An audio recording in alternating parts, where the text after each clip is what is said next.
Wow, that is soggy. Bro, what's going on?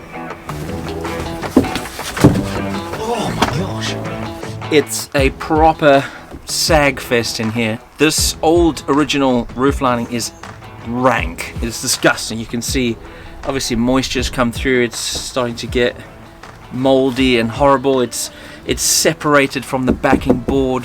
It's just horrible, and it really makes the car feel dank and dirty and dingy. It's in 3 panels, 1, 2, 3, because it's the county station wagon, and so I'm going to attack it a panel at a time. But first, to get this panel out, I need to remove some stuff at the back here. Now, as you can see, I've done a little exploratory surgery and removed these trim panels. They clip on here, so you just gently pull them off. But to get this panel out, I need to remove this backboard first. Awesome. Yeah, the first time I touch a tool, I break something. And you'll notice that throughout the video, I drop a lot of stuff. Yeah, gravity doesn't really cooperate when you're working overhead like this. Now, in order to remove these trim clips, do yourself a favor and get a set of trim tools off of Amazon for like, I don't know, $6 or something. I don't think I'll be able to do this without it. I think if you're going to do a screwdriver and a scissors and a pliers and a whatever, it's just going to make holes and just destroy everything. Having said all that, let's hope this works.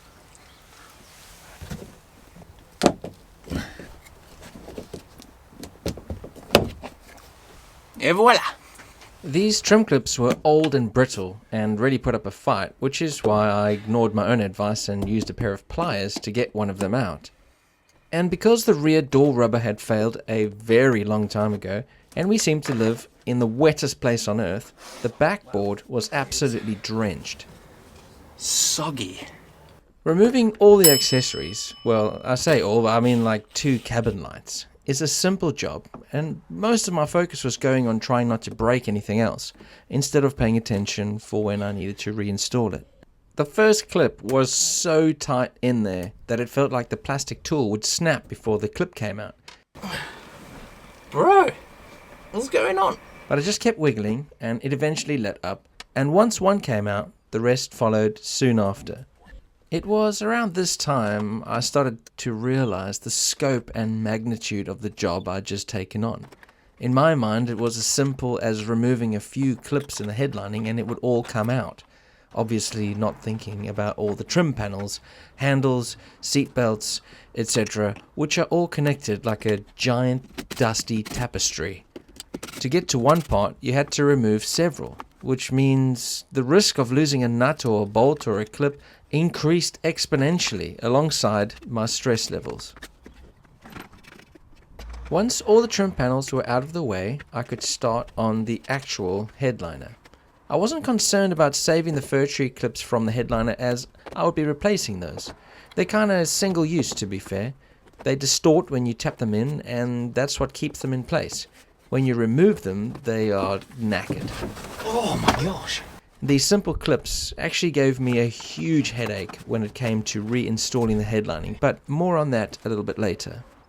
I wanted to get these panels into the workshop to let them dry out for a while before trying to reupholster them. As well as the failed rear door rubber, it seems like my Defender was suffering quite badly with a huge amount of condensation forming on the underside of the aluminium roof, and it was dripping onto the tops of all 3 panels. They were soaked. The panel over the driver's seat had a few more accessories, like sun visors, a rearview mirror, and another cabin light. Pure luxury. It was held in place by 2 clips in each doorway, and also by the base plate that the rearview mirror attached to. And this became a bit of a problem. It's held in by 3 bolts which attach to a mount on the roof. And in this mount are captive nuts. Remember riv nuts? Well, they're held in place because you can't get a spanner behind to hold it when you want to tighten it or undo it. And unfortunately, one of the captive nuts was no longer captive, and when I tried to undo it, it just spun like a top and stayed in place. And this became a problem. Although the footage doesn't show it, I struggled for about 2 hours and tried everything I could think of to get the last panel out. Eventually it was a combination of brute force and a little bit of careful maneuvering to thread the still attached base plate through the hole in the headliner. Once the last panel was out, I knew it would be a week or so before the panels had a chance to dry out properly, so I took the opportunity to do another job on the list. One that will be part of another video later on, but since I have the headlining out, it's the best chance to crack on with it. Defenders are not quiet vehicles on the road, and one of the most common upgrades is adding sound deadening or insulation. I wiped down the roof with some alcohol before I added the insulation, which should help prevent condensation too. I went for Dodo mat, a British company. Not sponsored, but I'm open to it. This is a foil mat which is about 2 mm thick. It's not soundproofing, but it does stop the large, flat, wobbly aluminium panels on a Defender from vibrating as much. This should keep cabin noise down to the point where you might be able to have a conversation with a passenger, and stop the headlining panels from getting soggy again. On the curved part of the roof, I found it worked better to work the Dodo mat from the side and into the bend of the roof, rather than applying it lengthways, like I'd been doing on the flat sections. Also, be careful rubbing it on with your hands. I caught an edge and it cut me instantly. That's why I switched over to the roller. I got these Dodo mats off of Amazon. I'll put a link below if you'd like to buy some. A box costs £50 as of April 2024, and you get 30 sheets in a box. It turns out that you need like 32 sheets to do a roof of a 110 Defender like this, so I had to order another box before I could finish the job. A couple of weeks later, the panels had dried out enough for me to actually have a go at one. So you could see the job in its 3 stages. The first being its original state of floppy and gross and mouldy, and the second one with the lining removed, exposing the mouldy and still disgusting panel. The third being the one I had the practice on. It's such a difficult job to get it right, and I hated every moment of doing it, as you'll see in a bit. Especially since I ordered and paid extra for the material to be delivered on a roll to prevent creases. But mine came folded in half. Well done, EU Fabrics, but unfortunately I can't recommend you. The panels were nice and dry and just needed a hoover to get rid of the old headliner foam which had turned to a mouldy dust. Since I mentioned the creases, I bet I know what you've been thinking. Why didn't he just iron it? Well, I guess I'm just not that smart, and also I hate ironing. And I did it in protest because I paid extra for rolled fabric which didn't need to be ironed. So it's about principles. Or laziness, whichever. But this time around I learned from my mistake and asked my wife to iron it. And after a quick shirt change, because I ruined the last one with glue, the beautiful creaseless fabric was ready to be mangled by me. I'm honestly not joking when I say that this was one of the hardest jobs I've ever done. Getting the fabric to glue down into the position you want it to is pretty much impossible. Well, at least for me it was. There are so many contours and bends that the fabric has to make, and you only get one shot when using the spray contact adhesive, of which some is still currently in my leg hairs. And because this material is made up of 2 parts, the foam backing and the headliner material, when you put on it to maneuver it, the foam on the bottom rolls up and makes a lovely creasy hump, so you're constantly pulling it up to reposition it, making the glue less effective. I had to wildly lower my expectations on how I thought this was going to turn out. In the pursuit of excellence, not even good is good enough. Just having it done will have to do. If it hadn't been difficult enough, I now had the last corner sections to do which had even more shape to them. So I thought putting it up on the workbench would give me an advantage. However, this introduced a new challenge, and because it was now up on the bench, there was a lot of overspray. And so every time I tried to move, the plastic sheeting I was standing on came with me. Another aspect to this, which I had to learn on the job and got wrong a few times, well, almost every time, was how to cut the fabric to allow relief in it so it could be pulled and glued without creasing up. You have to cut in specific areas to create tabs to pull around and secure the fabric in place on the back of the board without cutting too much and exposing the board. Needless to say, I didn't find it easy, but slowly got the hang of it and got better at visualizing the cuts and how it would wrap around the edge. The original headlining material was stapled in place, so naturally I figured I'd need to do the same. So I got the small electric staple gun off of Amazon, linked below of course, and I loaded it up with 4mm staples, the perfect size to not go all the way through the board, but still have enough purchase to hold it all in place. And then, because I so badly didn't want to do this all again, I kinda went a little crazy with staples.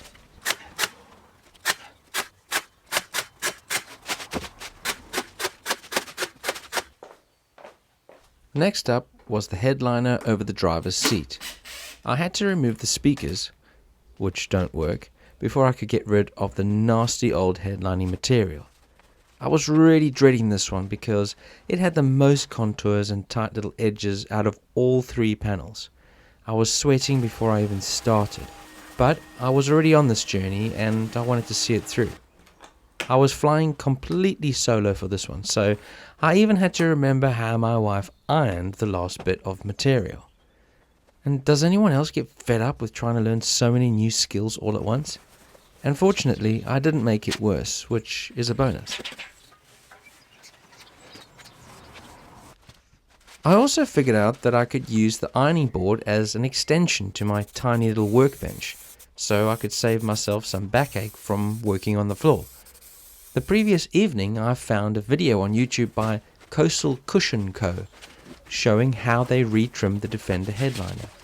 It was a good video and it helped me to some degree, but more than that it gave me a huge appreciation for how good these retrimmers are.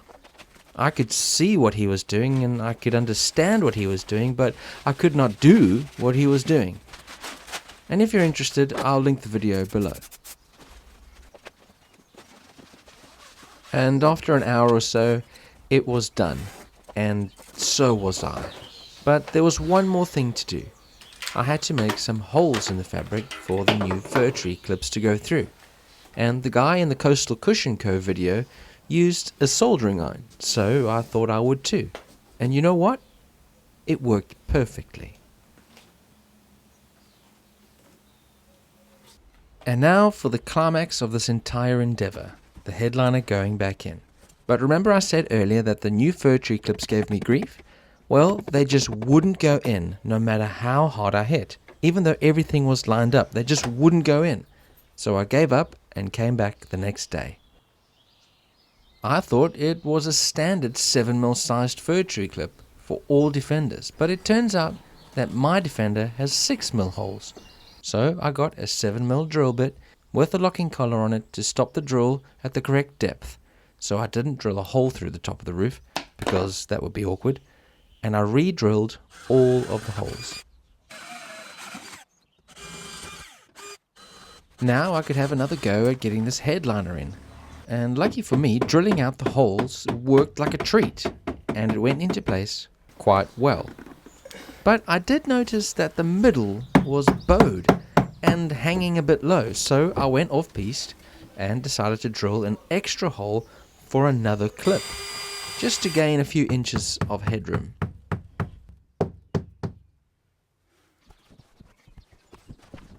The center panel now had to go in to lock in the front panel.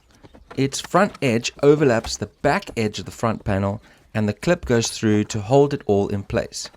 But lining up 3 separate holes while holding a floppy board above your head and grabbing a clip and a hammer proved too much for me.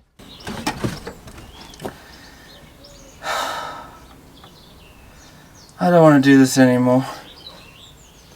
But defeat is not an option, and this time I used a screwdriver to help me line up the holes, and it seemed to help. Finally, the last panel, and this one was a pig. I had to deal with making sure the wiring went back incorrectly, and also the added complication of tucking in the front edge above the center panel. It seems like the center one should be fitted last, as it locks all the panels in place. But how was I supposed to know that? Even using a screwdriver to help line the holes up didn't work. I kept missing the hole in the roof, and the panel kept flopping out of place. And when I thought I had it, I didn't. No, of course not. And then, on my final attempt, it didn't work. So, I lay down to have a rest and a think. And down there in the depths of frustration and arm cramp, I had an idea. An idea which was about 3 hours too late, but helpful nonetheless. Being a photographer as my main job, I had a few unused light stands lying around. Now I could use this to be the much needed extra pair of hands to help hold things in place while I lined it up and hammered it into place. And it worked! The final piece of the puzzle was the back piece of trim, which came out first. And thankfully, this went in really easily and without any fuss at all. And now, just like in reverse, all the trim panels could go back in. Amazingly, I never lost a single clip. And it was just a case of offering up the panel and having a feel as to what it clips into and ramming it back in place. The last few bits could now be refitted to complete the job, including the rear door gas strut, which I made a separate video about, as it's one of the best and cheapest upgrades you can make to your Defender. I'll link that video below. When refitting the cabin lights, it got me thinking about adding some extra mod cons to the Defender in the future. And if you have some ideas or experience doing this, then please let me know in the comments section below, and let me know what's worked well for you and maybe some products I need to check out. Now, if you are doing this job, just don't do it. Save yourself and don't do this job. But if you are, don't make the same mistake that I did, where I didn't actually mark out where the holes are for the freaking sun visors. So it's a guessing game. Oh, there's an indent there, and there's an indent there. I might have just completely lucked out here. And yes, luckily, after poking around for a bit, I found the hole. Yes, I heard it too. But I was so happy I didn't have to remove the entire headliner just to have sun visors again.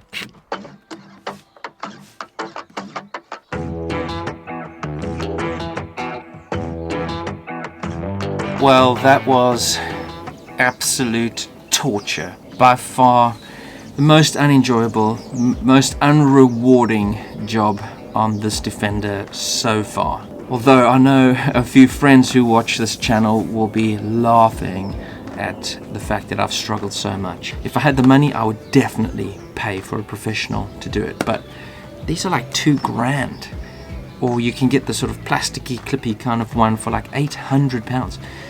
For this, the material was £60, and I used about 5 cans of spray glue, which came to around £30. So 90 quid and 2 days of torture, and I've got a terrible result.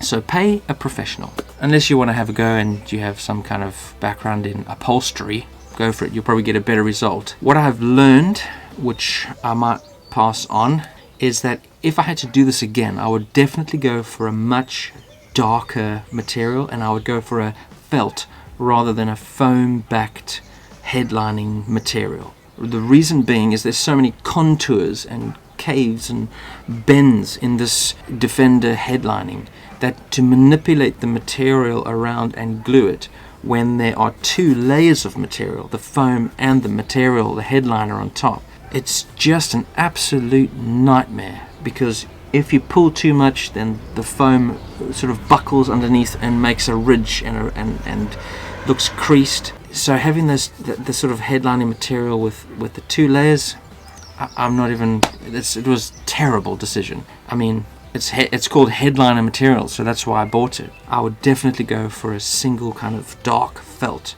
Dark because there are about 5,000 handprints and hand marks on this new headliner, which is supposed to be brand new and clean, but because it's such a fiddly job and it's not a sterile environment, I had to wash my hands like 10 times during the process of installing this headliner. Well, I hope you enjoyed that video. It was not fun to make, but at least it's better than what it was, right? It's not sort of disgusting and moldy and gross, and I managed to get the insulation in as well. Next up, I will probably do the door seals, the rubber seals. These are absolutely knackered, so that's probably going to be the next video in the Defender line. If you have watched this far and you enjoy these videos, please do consider subscribing. It really helps the channel out. When there's growth, YouTube promotes the videos more, and you know, despite all of this, I do enjoy making these videos. So thank you so much for watching, and I will see you on the next one.